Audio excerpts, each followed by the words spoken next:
know that networking with others is essential for personal and professional growth, but are you making genuine connections with the people who you're networking with? With how you're showing up online? I don't know. I'm not going to tell you whether you are or you're not. But we have Tracy Borson here today, and she's going to talk to us about what does it look like to make those genuine connections through that buzzword we all know, authenticity. So, Tracy, I'm going to throw the ball in your court and let you take over. Give us what you've got. Hit me. Wait. I got to do it. Hit me with your best shot. Yes. I don't know how that came across because it sounded to me like we were saying it at the same time, but I don't know. That's all right. We have this telepathic connection across Canada, and it just happens. If you're Canadian, it just happens. Everybody was going to do it. And we have Andrew in the chat, also Canadian. Canadians repping. Yes. Good morning, everybody. This whole prompt about like, tell us what you know. Right. How long is this show? Right. It's like 20, 25 minutes, thereabouts. Okay. I mean, loose rules. Okay, guys. I got a good place to start. My definition of authenticity. How about that? Beautiful. Because like you said, I think there's a lot of people who think it's a buzzword. Mm-hmm. And so let's create a definition for our time together today. Authenticity, doing what you would say or do when you want to say or do it. So there's no generic average of what you should do. There's no generic thing of what you should say. There's no time you should say it. It's about connecting to who you are and what you want to say, and then giving yourself permission to say that when you feel called to.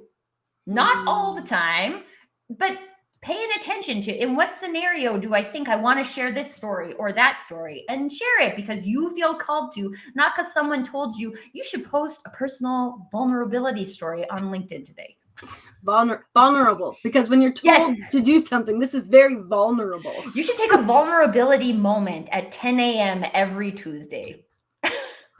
I'm sorry. How do you know you're going to be feeling vulnerable at 10 a.m. every Tuesday? Because I don't know, it's 10 a.m. Tuesday. I could tell a vulnerable story, but I feel like I'm more in a ranting mood right now. And you know, this is great. No, I love this because now you're just like turning on my psychology brain, and I'm like, okay, but if you set this, let's just say we're gonna play. Let's just say this was the commitment you made to yourself. I'm going to be vulnerable with my community at 10 a.m. on Tuesday.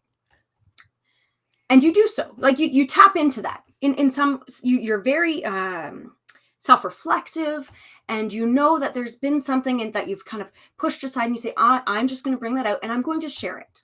Let's just say. Imagine, if you will, the moment in the future when you're not doing that anymore, right? You're not sharing. That's not a part of the life that you want to live anymore, but you have conditioned yourself now to tap into that. So now every Tuesday at 10, you have a freaking mental breakdown. Like, it blows my mind. Okay, so let's just to confirm, being vulnerable and having a total mental breakdown don't have to be the same thing. That's true. They can be. They don't have to be the same thing. I think I'm living in extremes here. And I love me. They're really great for setting the stage. But this is the struggle maybe with authenticity is it doesn't exist in extremes. It exists in a flow, on a scale, right? There's no human on the face of the planet, including myself, even though I talk about authenticity a lot, and I have a goal of being authentic. I'm not authentic all the time. I go into one of my things I love to do is enter new things I haven't tried, new spaces, new places, right? And sometimes I learn things about myself, and I like show up and I introduce myself, and I'm like, damn it, I did just the work thing again. Like I'm not about that. I'm about more than that. All right, let's dive in. What's just the work? For anybody who hasn't been in your world for a little while, what's just the work? Your job title. And I help statements, but we're not gonna let Tracy rant for 20 minutes about I help statements because I could. It's because, especially in North America, we've been conditioned to introduce ourselves based on what we do for work. Mm. Right? I'm a lawyer. I'm a doctor. I'm a personal branding coach. I'm a this, I'm a that. I'm a stay-at-home mom. Right. And it's like, I've like flipped mine to always start with I'm a mom. Because that is actually the most important job for me, even though I don't get paid to do it. But like, it's just a condition. Like you said, Shauna, you get conditioned to be vulnerable at 10 o'clock on Tuesdays. So then we get conditioned to answer questions this way. And this is a fun, interesting piece of this, is that not only are we conditioned to do it, but we think that's what other people expect us to do. So when someone asks us about who are you? What do you do? Oh, I should talk about work because that's what they're asking. And that's what will make them comfortable, because that's what society is comfortable with. But then we all get stuck in our comfort zone. And that's not the way that I would introduce myself. And you know what? It's probably, if you thought about it, not what you're actually curious about when it comes to me. It's just, I did this post a long time ago on LinkedIn asking about the response, I'm busy, right? And I was like, I'm curious, like, when do you give that response? Do you give it because you're actually busy? Do we give it because we think we should be busy? Do we think that it's an easy out because I don't actually have to tell you what we're doing? And it was really intriguing for me, because tons of people came back with their whys at why they respond this way. And one of the things was that, how are you, is a lazy question. So my lazy answer, I'm busy. Right. And I was like, ooh, and is that everybody's answer? No. But it was interesting to think about it, because I'm like, how much intention am I putting into this? Am I allowing myself to be actually curious about who this person is? Like, ooh, Shauna, I see a family thing behind you, and I see the Marauders map. And not everyone might know that that's the Marauders map, but I'm a Harry Potter fan, so I know it's the Marauders map. I knew Tracy would know. Let's just forever. I knew Tracy would know. But these are the things, right? I remember asking a guy on a coffee chat. So like, we're both in Calgary. We were having a virtual coffee chat, and he had a picture of the United Kingdom, like a map of the United Kingdom. So I asked him, oh, like, do you have a connection to the United Kingdom? And he was like, no. And I was like, curious, why do you have that map behind you? But then we got to talking about how he likes the visualization of maps. Like, he just, like, he likes it, and it like makes him feel like him. And I was like, this is much more interesting, because we had a conversation about something I was curious about. I used to live in the UK, right? Like, I thought maybe we both had a connection there. I was wrong, but it's still started a conversation. But if I asked that guy, how many coffee chats have you had where someone asked you about that map? I bet you it's a very small percentage. And it's not that that's the right thing to do or the wrong thing to do. It was something I would do. It was something I was curious about. So therefore, we got to have a conversation about something I was curious about. And now I stand out from the crowd, because not everyone is curious about the same things as me. Absolutely. And what's interesting about that is that, and this is really important for, I mean, we know that this is marketing rebels, yada, yada, yada. So we're talking about marketing and how you're showing up. But what's really cool about that is that your role in that space was to show your authentic self. But it was simultaneously, because we were talking about expectations, it was simultaneously allowing him to let go of that expectation of how he ought to respond. Because chances are, you probably caught him off guard. Chances are he just went, oh, now I get to actually share, like, all of a sudden I have to share that, no, I have no connections with that poster at all. And then we explore this. So you've tapped into his vulnerability just naturally, organically, genuinely connecting with someone. And now they're more likely to share more, to dive in deeper, to actually have that genuine conversation. And so you're a role model. You're leading. And I mean, I know that you'll be humble and be like, I've been shouting this for years, right? If you're scared to show up as your authentic self for whatever reason, because we have many reasons and they are our own, doing it scared, right? Doing it shy, doing it, all of those, doing it awkwardly. I am that, but that's why I said that, right? And that's like my just life, but that's okay. I'm happy and comfortable in that space. But this is a really great example, because a lot of people won't ask a question because they feel awkward I shouldn't do that. And this Awkward turtle. this external narrative of what you should be, right? Like you shouldn't be awkward in a chat or a live or a networking event. You should be composed and professional and like all of these things. But all of if people are watching, I'm being a singer or a choir person. I don't know what this opera is. Singer. That's the opera singer voice. Yeah. You do not. Well, I mean, you don't want me to sing opera. We'll do some 80s pop, but that's as far as I go. Makes me want to do disco. Unless Shauna pulls out her ukulele, and then no promises. That's upstairs. Where were we going with this? The point is that if you are feeling awkward, it's okay to be awkward. It's okay to be shy. It's okay to only like, I always share this because when I go to in-person networking events, I am afraid. Like, I'm not like tentative. I have fear. And people are like, but you're such an extrovert. Yeah, I do. I get energy from being around people. And I'm also afraid. These two things can come together. They can exist in one place. And so what I know about myself is my networking strategy is to go and find another person who's by themselves. So I usually go to networking events by myself. I don't have a big company team of people to go with me. I go by myself and I look for other people who are by themselves. Yeah. Because the likelihood that they're hoping someone will come and talk to them is high. I don't have to interrupt anything. I can that's what makes me comfortable. Yeah. And so when we give ourselves the opportunity to explore what does make us comfortable, and there's something, right? Maybe it's talking to, I do the same thing when I'm sitting next to a person, right? Like I'm looking for a spot. I find a person who's sitting by themselves. I'm like, is this seat taken? And usually it's not. Sometimes it is, but then I go find another person. Yeah, absolutely.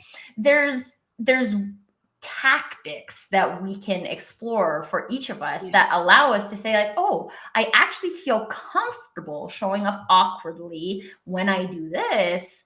I don't feel comfortable showing up awkwardly over there, but who said you have to go over there? Yeah. How many people, I went to a conference at the beginning of June and there was like 4,000 people there, right? And I'm like, I'm not going to meet 4,000 people in 3 days.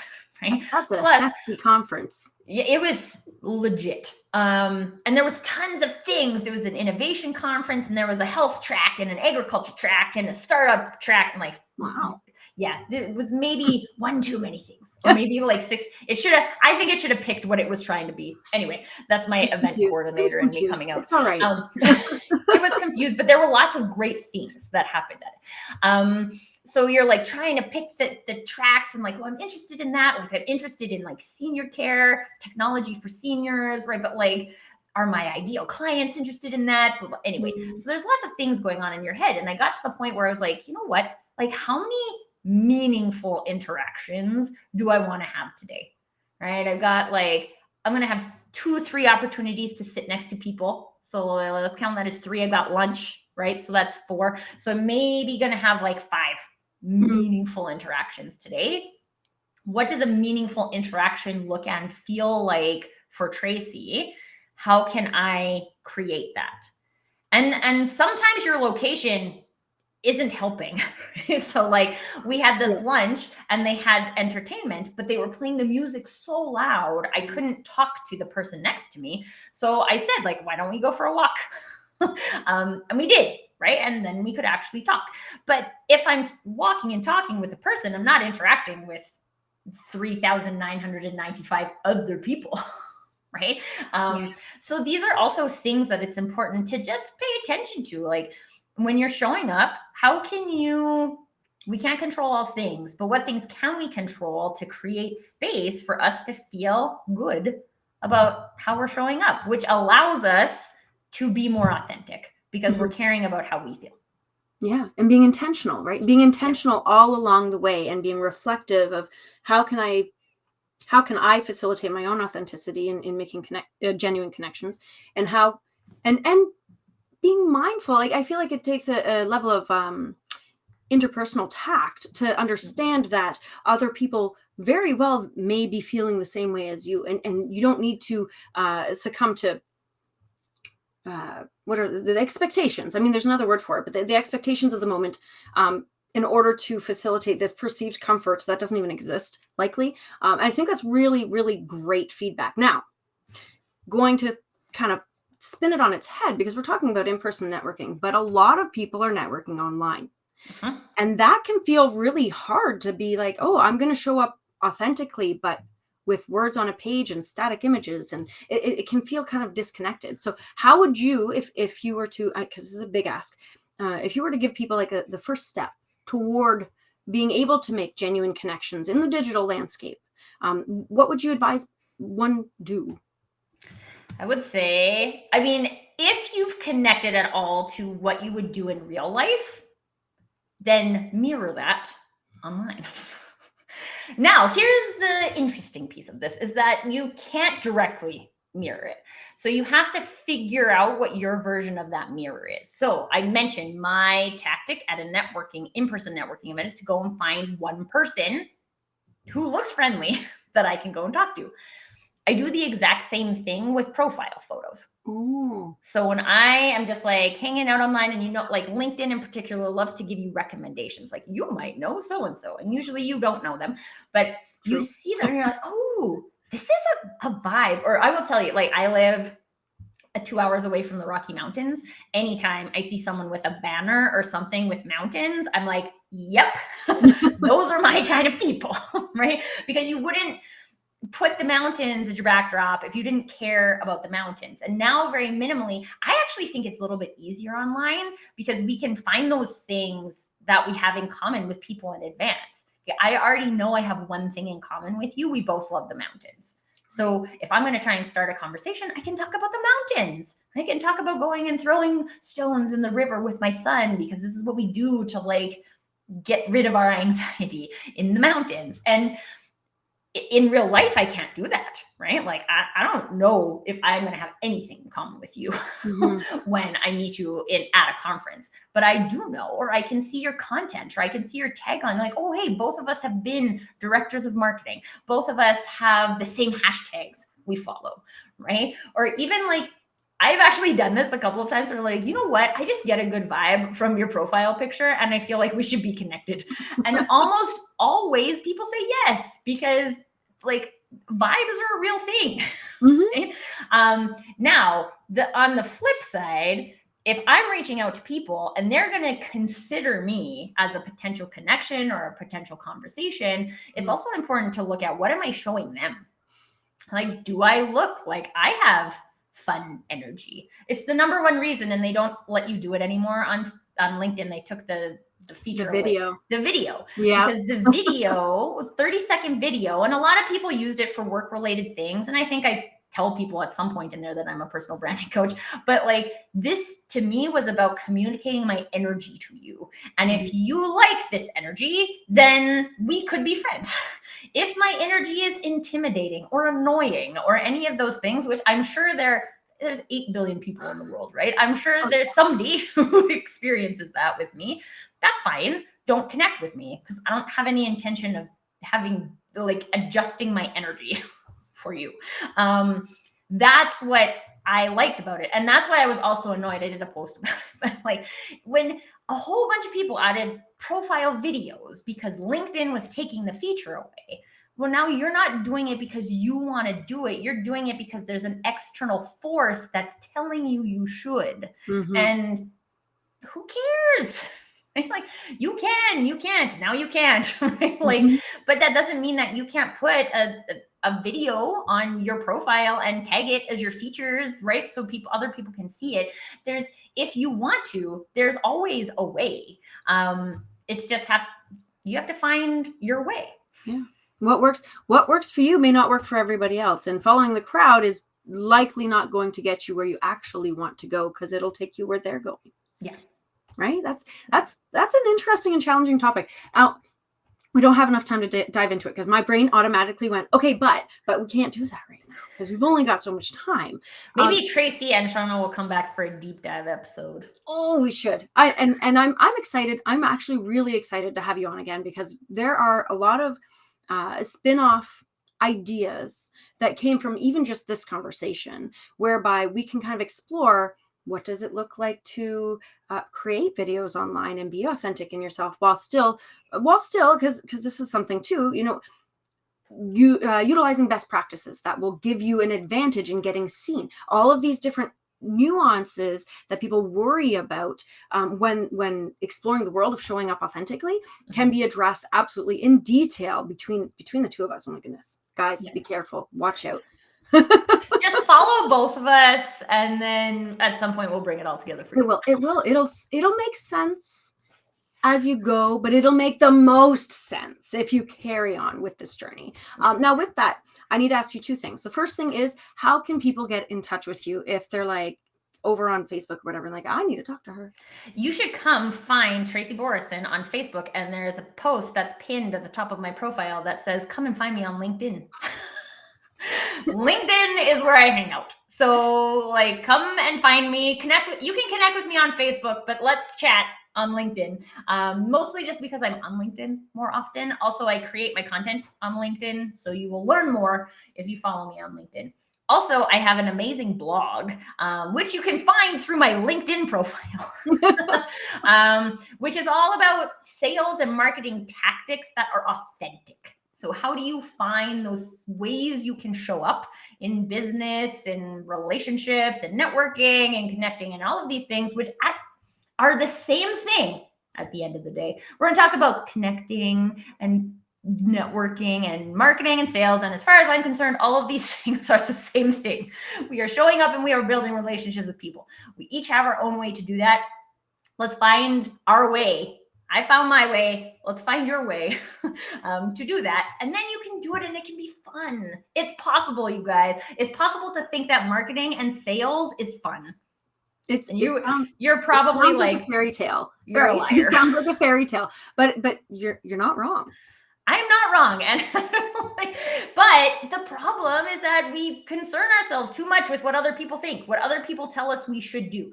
And this is the thing that I always say. It's like, I will not ever. So if you're considering being coached by me, I will never tell you what you should do. I will help you explore what you think you can do, and we'll try it. And if you like it, we'll keep it. And if you hate it, we'll throw it out and we'll try something else. This is how you figure out your way. And I'm always hesitant to tell people what my way is, because I don't want you to copy my way. My way is not the right way. My way is the right way for me. It's not the right way for all people. So if you hear what I do and it's intriguing to you and you want to give it a try, cool. But if it doesn't work for you, you're not broken or bad at it or any of it's just not aligned. Let it go, man. Find something else. That's perfect. And I was going to say, hey, do you have any final words? But if I'm being honest, that is it. Like that, if you take anything from this, is that. So thank you so much, Tracy, for hopping on live with me. This is going to go all over the place. It already is all over the place. But remember that if you want to hear the audio version of it, which might be very entertaining considering I did a whole bunch of gestures and stuff, then you can follow us on Spotify and all the other podcast stuff. I don't know where, they're like, we're very technical here, right? There's like Apple, there's Google, there's, I think people generally see wherever you find your podcasts. There it is. Wherever you find your podcast is where you'll find me. Boom. Boom. All right. See you next time, guys.